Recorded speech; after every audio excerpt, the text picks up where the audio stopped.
오늘 읽은 말씀 이 앞쪽에 5장 1절부터의 말씀을 보면 예수께서 갈릴리 건너편 거라사인의 지방에 가셔서 군대 마귀 들린 사람을 고친 이야기가 나옵니다.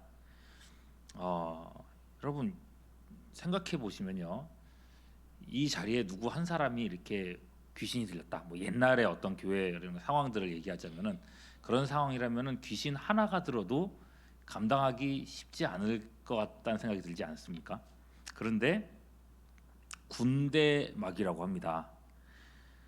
그 사람에게서 쫓겨난 마귀들이 들어간 곳이 돼지떼인데 돼지떼 2,000마리가 몰살에 죽었다고 얘기를 했어요. 그러니까 이 군대 마귀라는 이 군대가 얼마나 많은 숫자였는가를 알 수가 있는 거죠. 그러니 이 굉장한 일이 일어난 걸 알 수가 있어요. 뉴스거리도 이런 뉴스거리가 없는 겁니다. 예수님의 하신 이 일에 대한 입소문은 예수님의 돌아오는 백길보다 빨리 예수님의 이 목적지에 다다랐습니다. 21절 보시면요, 예수께서 배를 타시고 다시 맞은편으로 건너가시니 큰 무리가 그에게로 모였다, 이렇게 얘기했습니다. 그냥 무리가 아니라 큰 무리가 예수님을 맞이하기 위해 몰려들었습니다. 혼자 힘으로 그 많은 군대 마귀의 군대까지 쫓아내신 분이라면, 예수님께서 마음 먹으신다면 로마의 군대까지라도 쫓아낼 수 있지 않을까, 이 민족의 미래까지도 바꿀 수 있지 않을까, 우리 민족을 저 큰 로마에게서도 독립시켜줄, 자유롭게 해줄 수 있지 않을까, 이런 기대감으로 가득 찼던 겁니다. 자, 이 기대감 가득한 군중들 사이에 절박한 심정으로 예수님께 나오는 한 사람이 있죠. 바로 회당장 야이로입니다. 다른 사람도 아니고요, 회당장이에요. 회당장이면 당시 종교 지도자 중에 한 사람입니다. 이 시점이면요, 마가복음 3장에서 예수님과 안식일을 두고 이 종교 지도자들 사이에 이런 한 차례 논쟁이 있었고요. 그들은 어떻게 예수를 죽일 것인가를 의논하고 있었던 그런 시점이기도 합니다. 그렇게 예수님을 대적했던 사람의 수장급 되는 사람이 회당장이라고 보면 돼요. 자, 그런 인물인데 이 사람이 사람들 사이를 비집고 들어오더니 갑자기 예수님 발 앞에 엎드리는 겁니다. 그리고 예수님께 간곡히 부탁을 하죠. 바리새인과 서기관들이 봤으면 길길이 뛸 장면 아니겠습니까? 어떻게 우리의 지도자인 당신이 예수 앞에 무릎을 꿇을 수가 있어? 라고 막 그랬을 장면이에요. 회당장에게 도대체 무슨 일이 생겼길래 예수님 앞에 이렇게 엎드렸는가? 23절 보면요, 내 어린 딸이 죽게 되었으니 오셔서 그 위에 손을 얹으사 그로 구원을 받아 살게 하소서라고 합니다. 무슨 일이 벌어졌어요? 딸이 죽게 되었다는 것입니다. 곧 떨어져 버릴 낙엽처럼 옅은 숨을 쉬고 있는 상황입니다.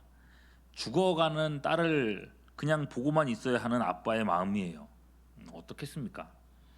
내가 할 수 있는 게 있다면 목숨이라도 대신하려는 그런 마음이었을 겁니다. 그런 와중에 누군가가 얘기를 한 거예요. 예수님이 우리 마을에 다시 돌아오신다 하더라. 그분이 뭐 군대 마귀도 쫓아냈다 하더라. 그분은 못할 일이 없다 하더라. 그 한마디가 이 회당장의 귀를 사로잡은 겁니다.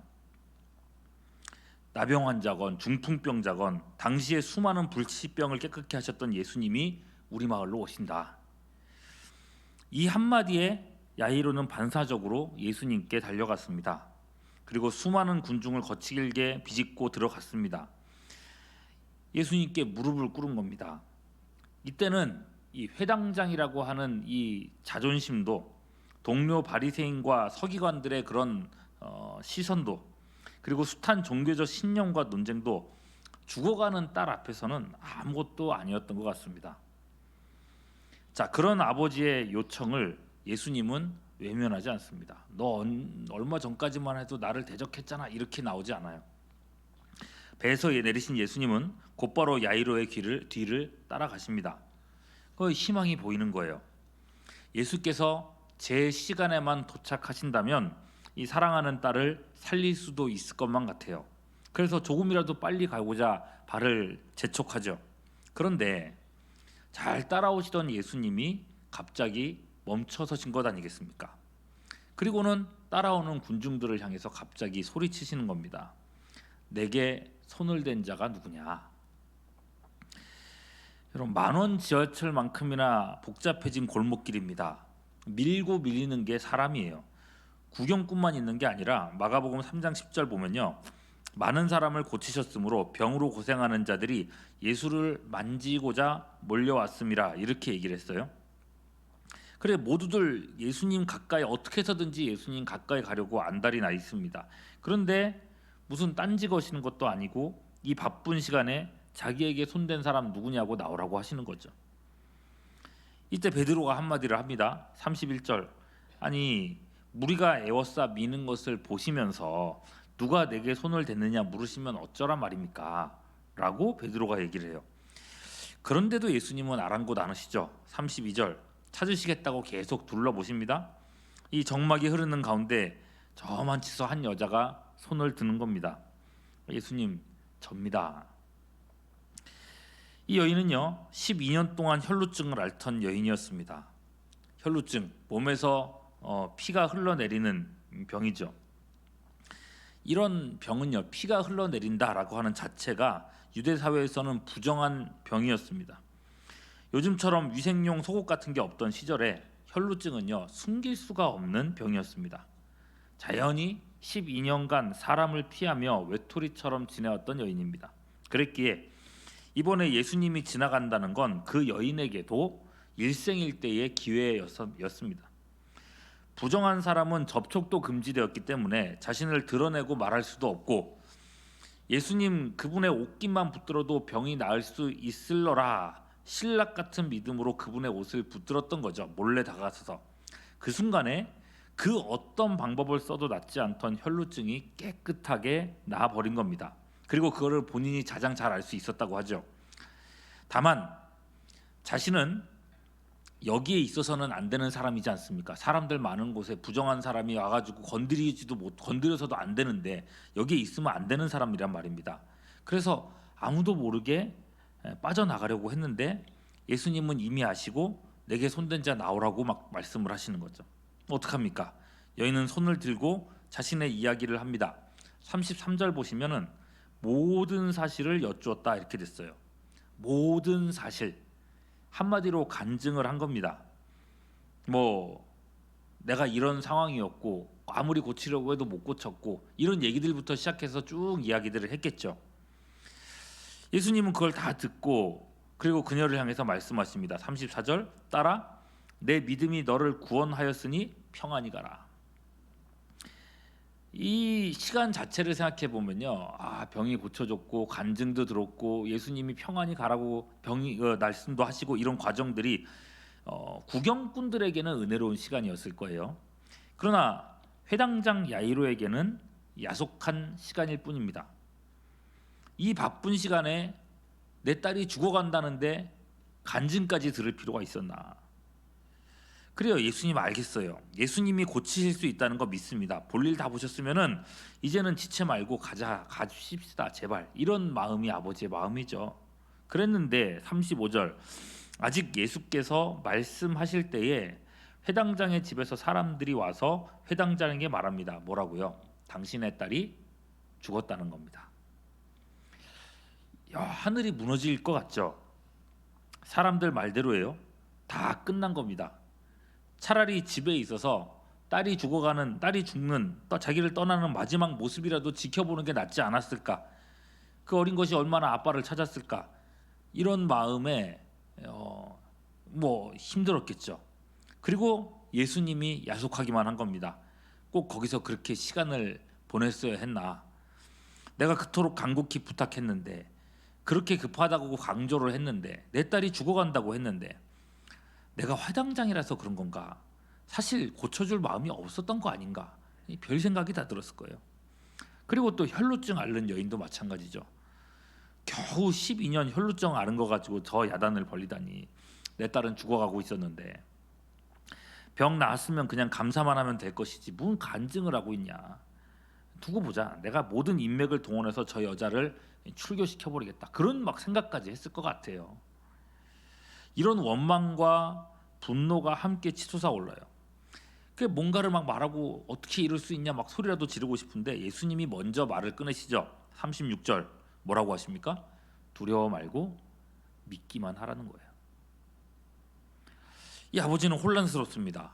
아니 딸이 이미 죽었다는데 아직도 믿음이 무슨 소용이 있나. 죽었다는데 별 생각이 다 들죠. 그러나 지금은 예수님을 따를 수밖에 없습니다. 그렇게 집에 도착했어요. 이미 멀리서부터 사람들의 통곡하는 소리가 들려옵니다. 저 어린 것이 죽었으니 불쌍해서 어떡하나 하면서 곡하는 소리가 들려옵니다. 그러나 예수님은 여전히 단호하시죠. 32절 너희가 어찌하여 떠들며 우느냐. 네 아이가 죽은 것이 아니라 어떻게 뭐 하고 있다고요? 잔다 그러시는 거예요. 당혹스럽죠. 자다니요. 누가 봐도 죽은 건데 잔다고 하는 거. 엄숙한 장례를 농락하는 것도 정도가 있는 겁니다. 만일 이 말이 위로를 위해서 한 말이었다면 잘못해도 한참 잘못 말한 겁니다. 그러나 예수님의 말은 장난도 아니었고 위로를 위한 빈말도 아니었죠. 예수님은 그 아이의 손을 잡으시더니 이렇게 말씀하십니다. 41절 달리다쿰 소녀야 일어나라 하는 그런 뜻이라 했죠. 이 말을요 누가복음 8장 54절에서는요 아이야 일어나라라고 해석을 했어요. 해 파이스 에게이레 파이스라고 하는 말을 쓴 건데 이 말은요 부모가 자기 아이를 부를 때에 쓰는 표현입니다. 네, 사랑을 담아서 내 아이야 이렇게 딸아 이렇게 얘기할 때 쓰는 표현이라는 거죠. 예수님의 말씀에 아이는 마치 자다가 깨는 것처럼 일어났다고 합니다. 42절 소녀가 곧 일어나서 걸으니 자 그렇게 일어난 아이를 위해서 예수님은 말씀을 이어가십니다. 43절 후반절 먹을 것을 주라. 여러분 이건 역시도 먹을 것을 줘라. 아침에 일어났으니까 먹을 거 주시오 여보 이렇게 얘기하는 거 있죠. 평소에 딸을 위해서 했던 그런 말들이었던 겁니다. 매일 아침마다 해왔던 말 그냥 당연하다고 생각해 왔었던 이 말이었는데 그 말을 딸이 죽었던 이 딸에 대해서 오늘 예수님에게서 듣게 된다는 것이죠.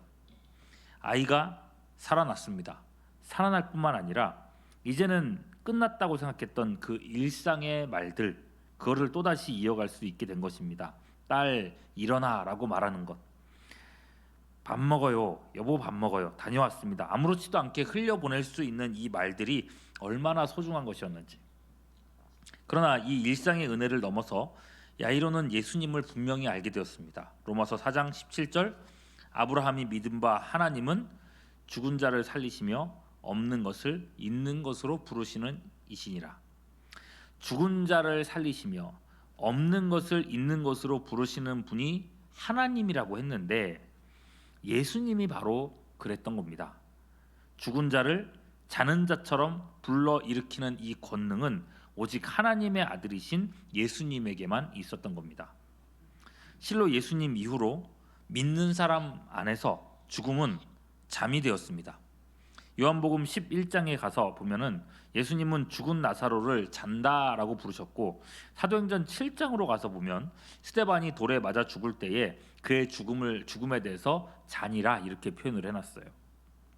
고린도전서 15장 18절 그리스도 안에서 죽은 자들을 그리스도 안에서 잠자는 자들이라고 표현을 해놨습니다. 오늘 야이로는 죽었던 아이를 돌려받았지만 결국 언젠가는 또다시 헤어져야 함을 더욱 뼈저리게 알게 되었을 것입니다. 그렇기에 야이로 역시도 예수님 안에서 부활의 소망을 품게 되었을 줄 압니다. 삶과 죽음이 한 발자국 차이라는 말이 있습니다. 건강했던 사람이 하루아침에 암 판정을 받고 한두 달 만에 세상을 떠나는 일도 적지 않습니다. 아침에 학교 다녀오겠다고 인사했던 자녀를 저녁에 장례식장에서 떠나보내는 사람들도 많죠. 날마다 누군가의 죽음을 접하는 시대 아닙니까? 날마다 뉴스를 보면 오늘은 어떻게 해서 누가 죽었다더라 이런 얘기들 끊임없이 나오거든요. 요즘 이렇게 최근까지 창궐했던 이 전염병들 왜 두려워합니까? 죽음의 공포 때문이었죠.